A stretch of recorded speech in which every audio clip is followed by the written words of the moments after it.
Assalamualaikum warahmatullahi wabarakatuh.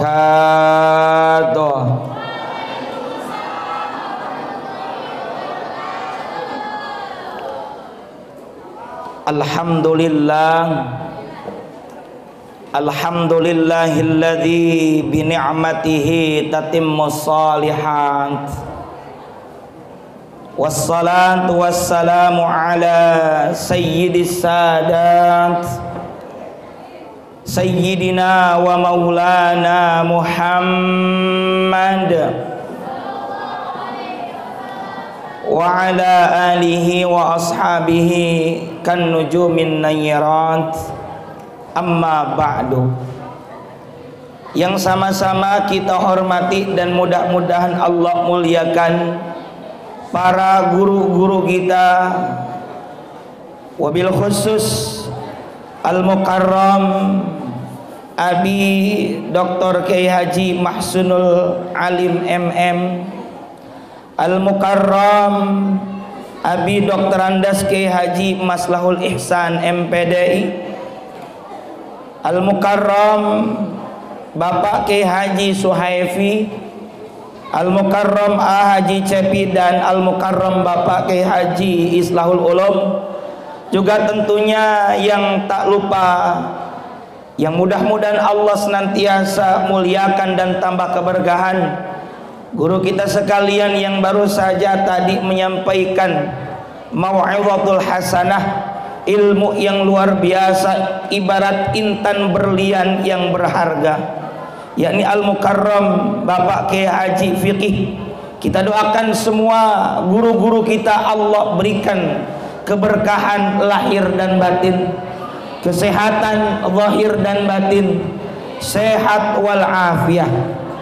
Para guru, para asatidah, para bapak, para ibu, yang mudah-mudahan Allah jadikan keluarganya sakinah, mawaddah, warahmah, amin. Putra putri dan para santri saleh salehah, amin. Diberikan rezeki yang halal dan barokah sehingga bisa pergi haji ke tanah suci Makkah, tawaf mengelilingi Ka'bah, sa'i antara Safa dan Marwah, mabit di Mina Musdalifah, wukuf di Padang Arafah, ziarah ke makam Nabi di Madinah, dan pulangnya bisa kebeli mobil mewah walaupun bayarnya rada susah. Yang belum punya jodoh biar cepat nikah. Yang punya harta jangan lupa zakat, infak, sedekah.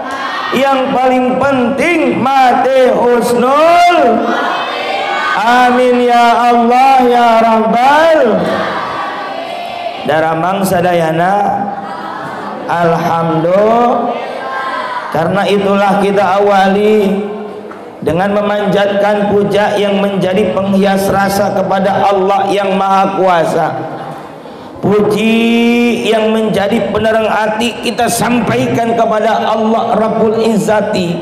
Sebab pada kesempatan malam ini yang cerah, Allah perkenankan kita semua, Allah mampukan kita duduk di majlis ilmu ini dalam keadaan sehat walafiat. Alhamdulillah. Di rumah belum tentu hadir ada yang nyuguhin, betul-betul. Di sini dapat double berkah, dapat double kebaikan. Karena memang kita melangkahkan kaki ke majelis ilmu banyak sekali keutamaannya.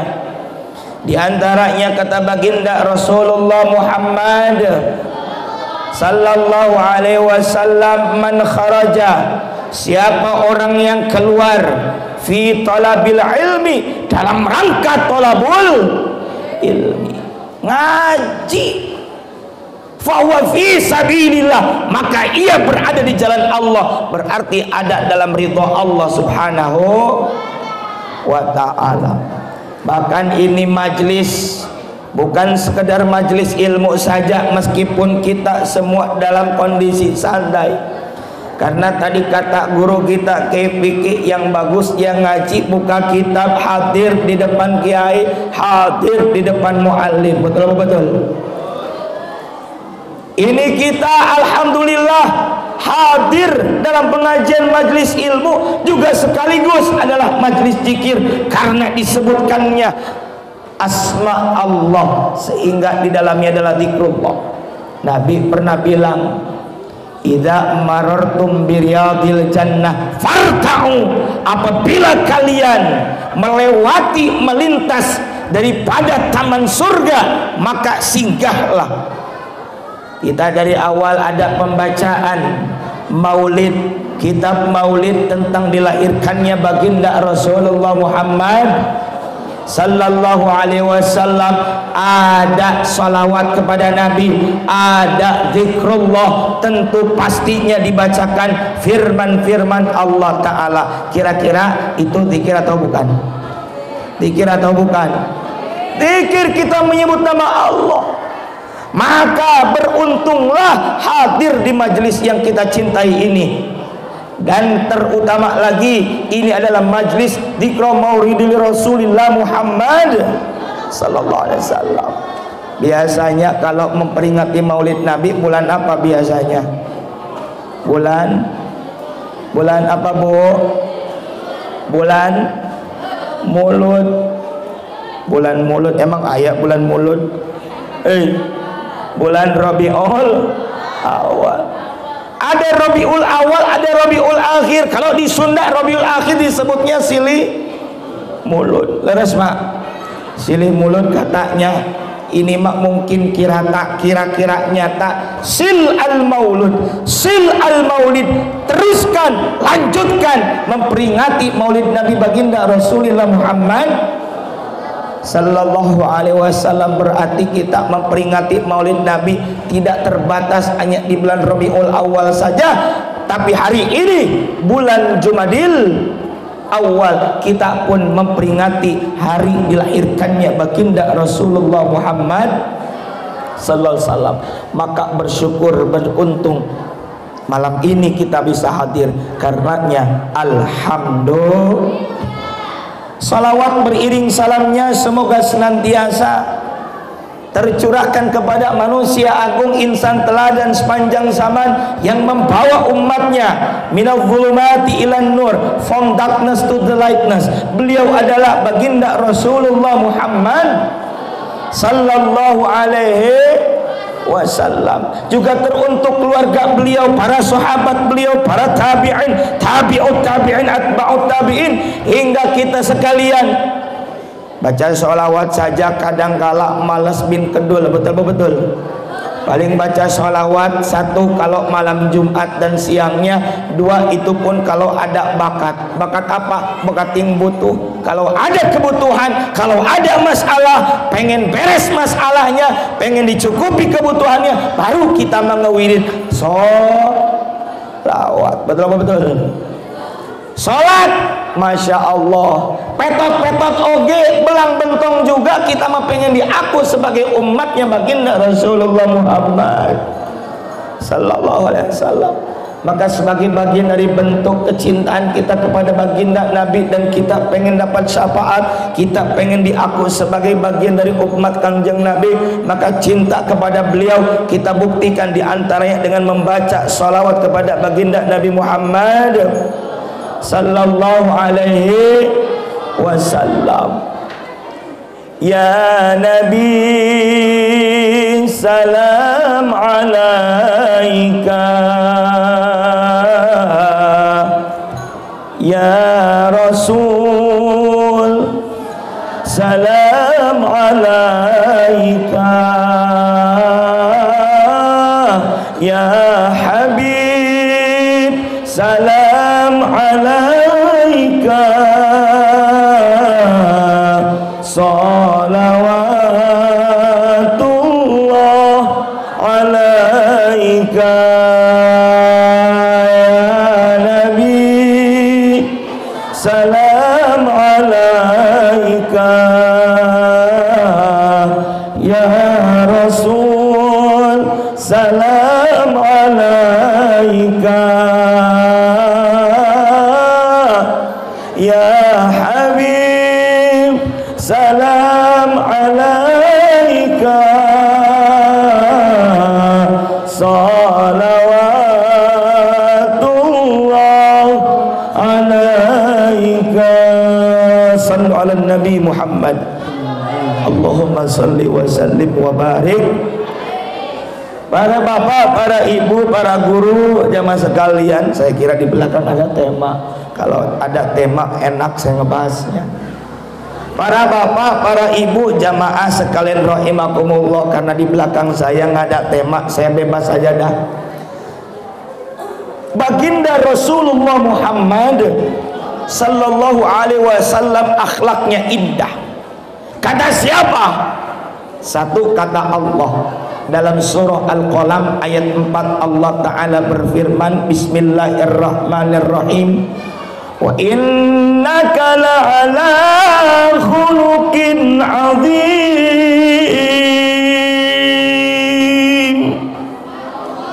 Sadaqallahul azim wal makna Allahu a'lam bimuradi. Wa innaka, dan sesungguhnya engkau. Inna harfut taukid. Apa arti harfut taukid?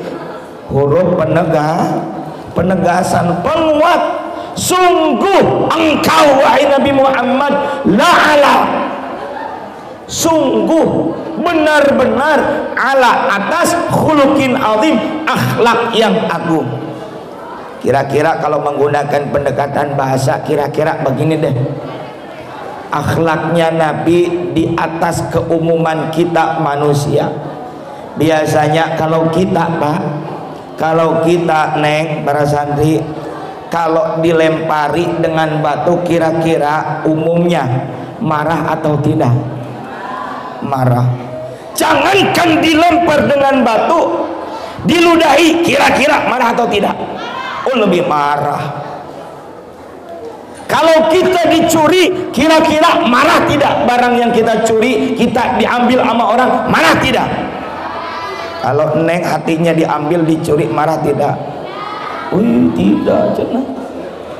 Hati-hati, makanya para laki-laki jangan sekali-kali Anda mencuri hati perempuan. Sekali Anda mencuri hati perempuan, maka Anda dihukum seumur hidup. Menjaga hatinya, menjaga hatinya. Tapi yang paling penting hati kita untuk Allah, zikrullah.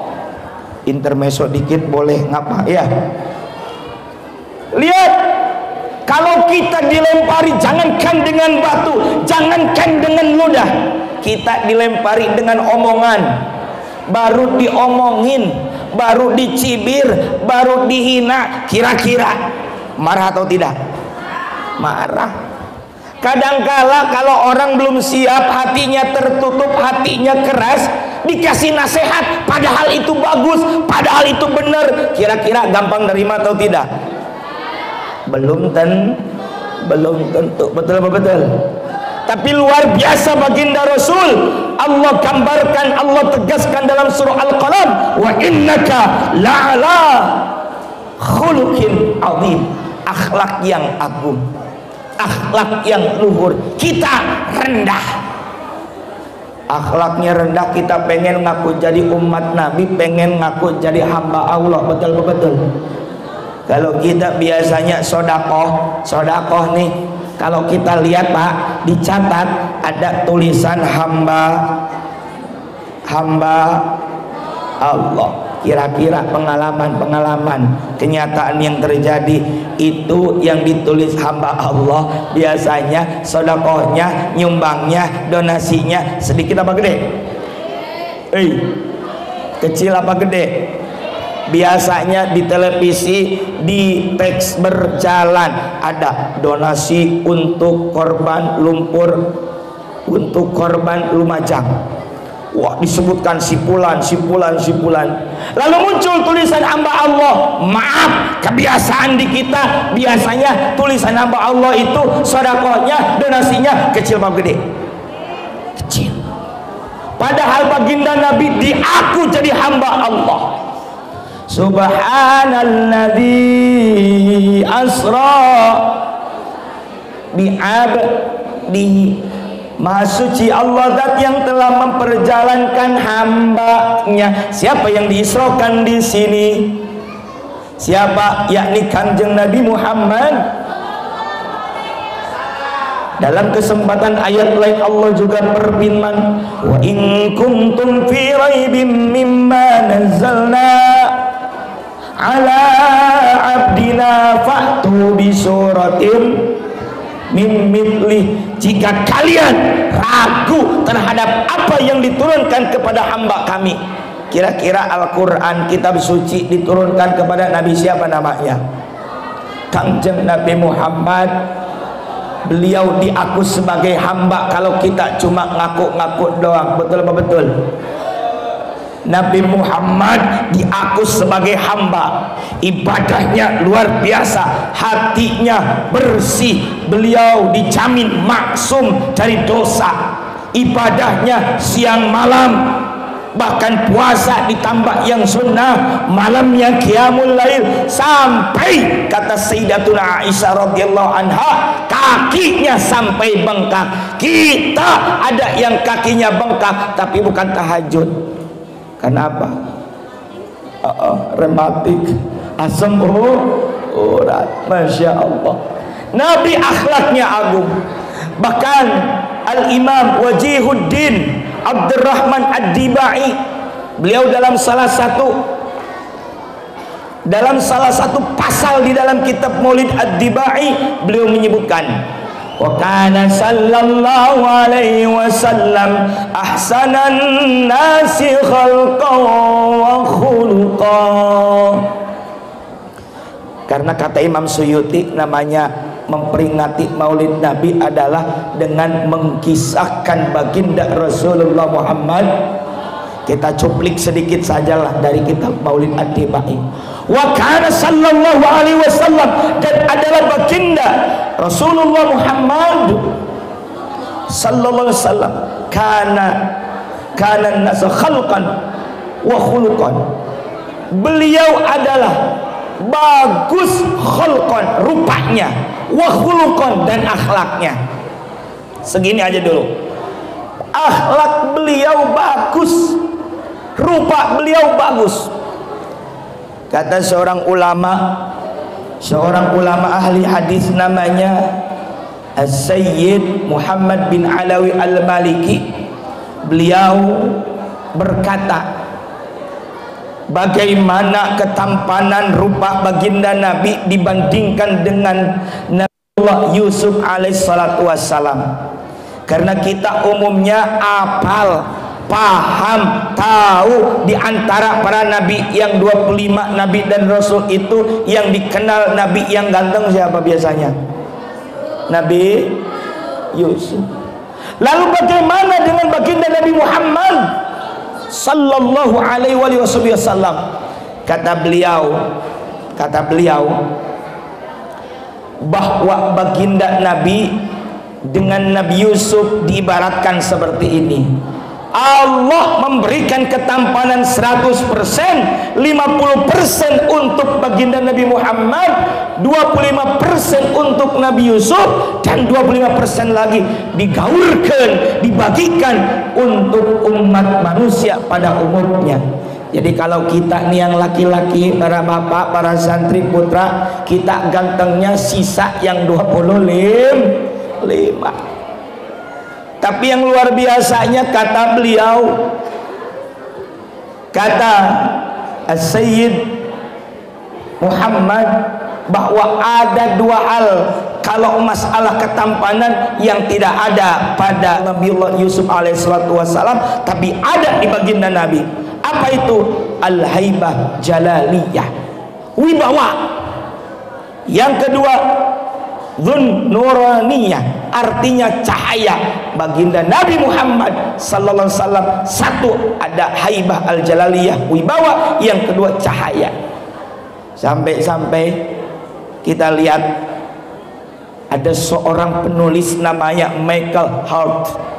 Dia menulis dari 1 sampai 100, dia posisikan tokoh yang paling berpengaruh di dunia adalah baginda Rasulullah Muhammad sallallahu alaihi wasallam. Kenapa? beliau memiliki kewibawaan yang luar biasa. Beliau menjadi teladan yang baik untuk umat, bukan sekedar umat Islam kata dia, tapi untuk umat manusia. Salah kalau ada yang mengatakan sekarang kita mengalami krisis keteladanan. Salah. Yang terjadi adalah hari ini kita justru meninggalkan sosok yang patut kita teladani, yakni baginda Rasulullah Muhammad. Kira-kira ada enggak yang kudu kita teladani? Ada atau tidak ada? Ada enggak contohnya? Ada. Siapa insan teladan sepanjang zaman? Bismillahirrahmanirrahim. Laqad kana lakum fi rasulillahi uswatun hasanah. Sadaqallahul azim wal ma'na Allahu a'lam bi muradi. Sungguh telah ada untuk kalian pada pribadi Rasulullah Muhammad sallallahu alaihi wasallam uswatun hasanah, ay qudwah, teladan ikutan yang baik. Jadi salah kalau ada yang berkata hari ini kita mengalami krisis keteladanan, yang ada justru banyak orang yang meninggalkan sosok yang perlu diteladani. Mau itu presiden, mau itu gubernur, mau itu wali kota, bupati, camat, lurah, bahkan kita sebagai pribadi-pribadi manusia, jadi kepala rumah tangga, jadi guru, jadi pemimpin apapun namanya, kita mesti meneladani insan teladan sepanjang zaman, manusia agung, insan pilihan, al-insan al-kamil, baginda Rasulullah Muhammad sallallahu alaihi wasallam. Hatta pedagang sekalipun contoh baginda Nabi. Padahal kalau mau dihitung-hitung, kata Dr. Muhammad Syafi Antonio, kalau Nabi berdakwah diutus jadi Nabi itu dari usia 40, kemudian beliau wafat sekitar usia 63 tahun. Berarti 63 dikurang 40 sama dengan berapa? 23. Baginda Nabi sallallahu alaihi wasallam dari umur 12 sudah ikut bersama pamannya, walaupun kemudian disuruh pulang lagi ketika bertemu dengan seorang pendeta, namanya siapa? Buhairo, dalam kitab Nurul Yakin pan ada ya, atau Khulasah Nurul Yakin. Kemudian di usia remaja berdagang. Itu menjadi contoh buat kita supaya teladan dalam bermuamalah pun adalah baginda Rasulullah Muhammad sallallahu alaihi wasallam. Di para santri nanti pulang jadi kiai, punya pesantren, bagus juga kalau bikin baitul mal wa tamwil, bagus juga bikin koperasi untuk kesejahteraan umat supaya kita mandiri, tidak punta-penta kepada orang lain. Betul-betul. Karena baginda Nabi pun memberikan keteladanan. Akhlak Nabi luar biasa. Secara rupa tadi kata Sayyid Muhammad, Nabi 50%, 20% Nabiullah Yusuf, 20% lagi digaurkan untuk kita semua. Nah, para bapak, para ibu, jemaah sekalian rahimakumullah, khalqan wa khuluqan. Khuluqan itu adalah jamak dari akhlak. Inilah yang menjadi poin penting di setiap peringatan Maulid Nabi, bahwa kita membahas baginda Nabi dari sisi akhlaknya. Ingat pada baginda Nabi, akmalul mu'minina imanan ahsanuhum khalaqa, atau kama qala Rasulullah Muhammad sallallahu alaihi. Akmalul mu'minin, yang paling sempurna di antara orang-orang beriman, imanan dalam hal keimanannya, berarti keimanan yang sempurna dari seorang mukmin adalah ahsanuhum khuluqa, yang paling bagus akhlaknya. Kalau kita sudah jadi seorang mukmin, maka jangan lupa akhlaknya dengan akhlakul karimah. Para santri biasanya kalau sebelum ngaji apa-apa, sebelum ngaji kitab yang besar-besar, Pak, kalau di pesantren biasanya dibahas tentang akidah dan akhlak. Betul apa betul? Akidahnya kitab Tijan, akidahnya kitab Aqidatul Awam atau Kifayatul Awam. Juga akhlaknya sebagai santri ada kitab Ta'limul Muta'allim. Bahkan karya Hadratus Syekh Ki Haji Muhammad Hasyim Asy'ari ada kitab namanya Adabul Alim wal Muta'allim, etika, adab, akhlak sebagai alim guru, wal muta'allim, dan sebagai santri. Kalau kita pakai adab yang benar sebagai santri, meskipun melihat kiai adalah ibadah, tentu tong dipolototan bae kiaina. Ya. Jaga adab santri kepada kiai, sehingga kalau dijaga adabnya santri maupun kiai, yang kemarin itu nggak akan terjadi. Jangan salahkan boarding atau pesantrennya, jangan salahkan orang, jangan salahkan lembaganya, yang salah orangnya gitu. Jadi kalau ada begitu, yang salah orangnya gitu saja. Mau dia dulunya kuliah, sekolah, mondok, jangan dibawa-bawa, karena udah gede dia yang salah, itu saja. Jangankan itu, dulu saja ada barasiso, betul-betul. Maka dari itu kita doakan semoga para kiai, para guru, para ajengan dijaga oleh Allah Subhanahu wa taala. Amin ya Allah ya Rabbal. Diajarkan kitab akhlak. Di pondok modern ada akhlak lil banin, betul? Banin ada, banat ada, akhlak lil banat. Kemudian ada lagi Ayyuhal Walad, karya Abu Hamid Muhammad bin Muhammad Al-Ghazali At-Tusi Asy-Syafi'i, itu juga tentang akhlak. Bahkan ada karya beliau juga memadukan antara ibadah juga sekaligus muamalah dan akhlak, namanya kitab Bidayatul Hidayah, artinya permulaan hidayah. Biar kita dapat hidayah dari Allah, maka dimulakan dengan melakukan amal-amal ketaatan, termasuk di dalamnya adab atau etika. Itu di dalam kitab Bidayatul Hidayah bagian akhir ada dibahas bagaimana adab. Bahkan yang paling penting, yang senantiasa dekat dengan kita, menempel dengan kita di mana saja kita ada, dia pasti ada. Siapa dia? Yang dimaksud adalah Allah Subhanahu wa ta'ala. Dalam hadis qudsi yang dikutip oleh Hujjatul Islam Imam Al-Ghazali, Allah berfirman katanya dalam hadis qudsi, ana jalisun man dzakarani, aku adalah teman bagi orang yang ingat kepadaku. Maka kita jaga adab dengan Allah dengan apa? Satu, perbaiki iman kita, perbaiki tauhid kita, perbaiki ibadah kita, ketaatan kita, semuanya niatkan karena Allah Subhanahu. Tawakal, ikhlas, sabar, ridho, itu diantara bagian dari akhlak kita kepada Allah.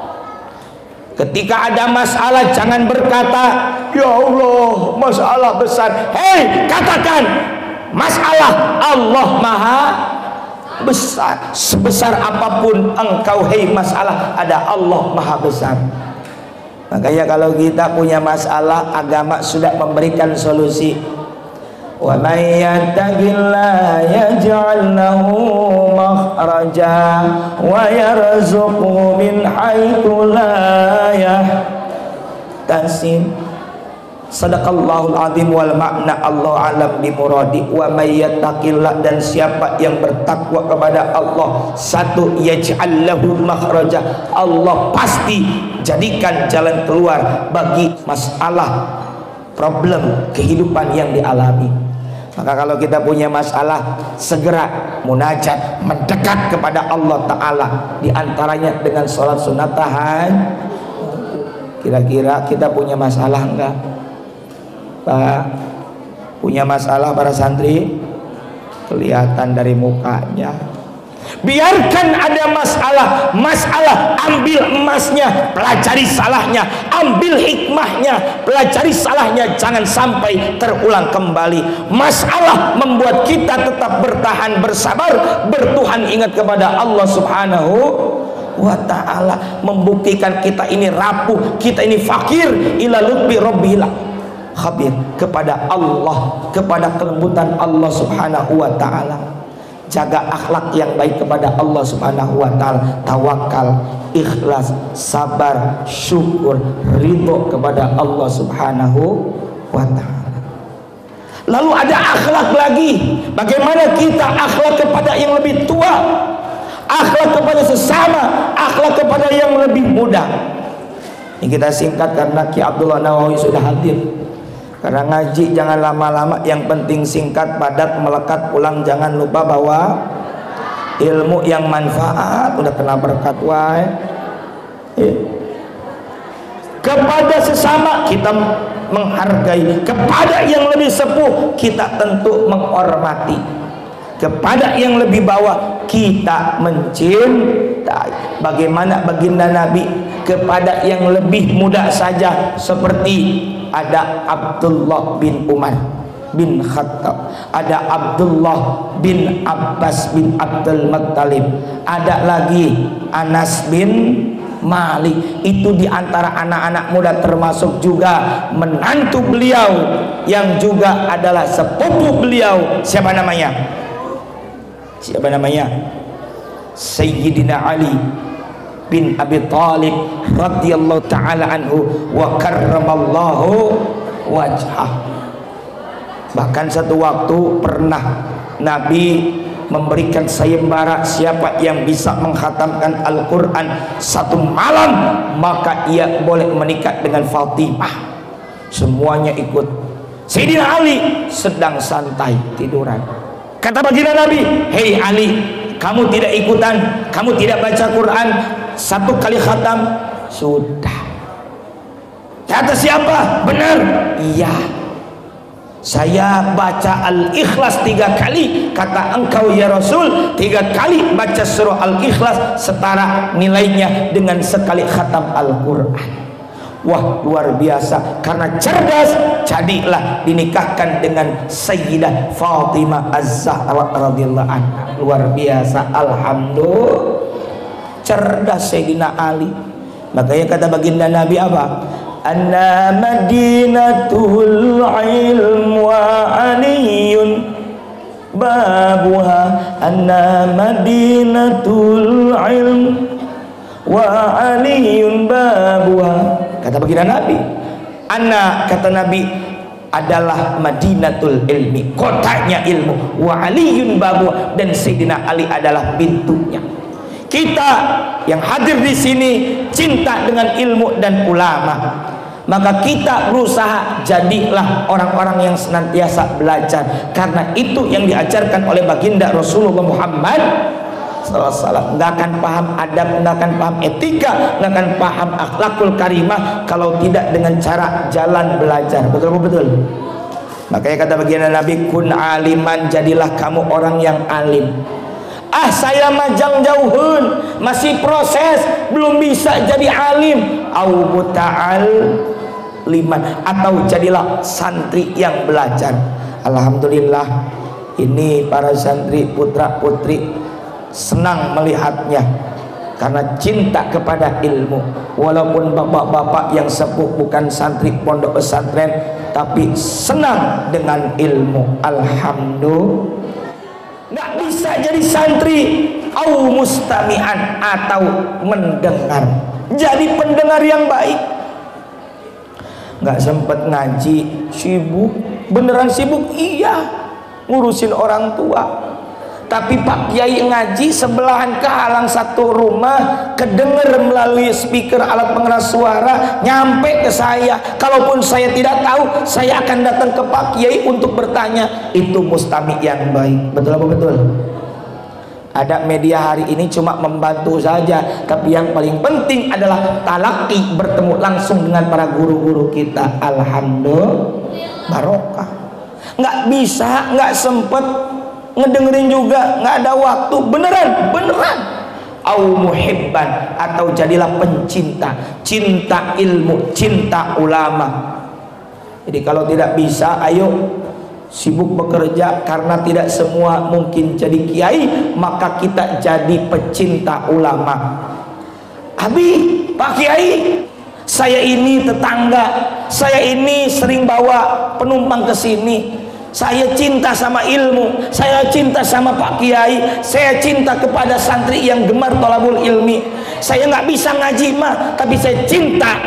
Dengan modal cinta, Pak Kiai mau memperingati maulid, ada sedikit dari saya, itu karena modal cinta, maka jadilah pencinta ilmu dan ulama. Wala takun khamisan, dan janganlah jadi yang kelima. Apa itu? Tidak jadi alim, tidak jadi muta'alim, tidak jadi mustami, tidak jadi pencinta atau muhibbin. Bisanya mencerca, menghina saja. Tiap lihat ceramah kiai nggak demen, tiap dengerin kiai ceramah nggak doyan, tiap ada foto kiai benci bawaannya. Naudzubillah min dzalik. Yang begitu patah lakak maka hancur rusak. Naudzubillah min. Maka beres dari peringatan Maulid Nabi ini, yuk kita sama-sama benerin akhlak kita kepada Allah, akhlak kita kepada sesama. Bahkan dengan ada nama Abu Hurairah. Abu Hurairah itu nama aslinya adalah Abdurrahman bin Sakhar. Beliau pecinta binatang. Itu jadi bukti, jadi isyarat bahwa agama kita juga mengajarkan akhlak yang baik kepada makhluk selain manusia. Di antaranya adalah binatang. Nah, karena itu biar benar akhlaknya, tentu tidak lupa untuk thalabul ilmi. Hadir terus di majelis-majelis ilmu, jangan lepas daripada ngaji. Wabil khusus hadir kepada kiai, datang ke majelis ilmu, bawa kitabnya. Biar apa? Biar kita ikat ilmu dengan tulisan. Ingat, ilmu itu ibarat binatang buas yang bisa kemana-mana. Maka ikat dengan apa? Dengan pena kita. Kita catat, kita tulis. Mudah-mudahan ada manfaat dan barokah untuk kita semua. Amin ya robbal alamin. Semoga berkah ini pondok pesantren Sirajul Huda, berkah para kiai, para guru-guru kita, berkah para santri jamaah dan tetangganya. Amin Allahumma amin. Mudah-mudahan ada manfaatnya. Mohon maaf atas segala kehilapan dan kalwaan. Wallahul muwaffiq ila aqwamit thariq. Wassalamualaikum warahmatullahi wabarakatuh.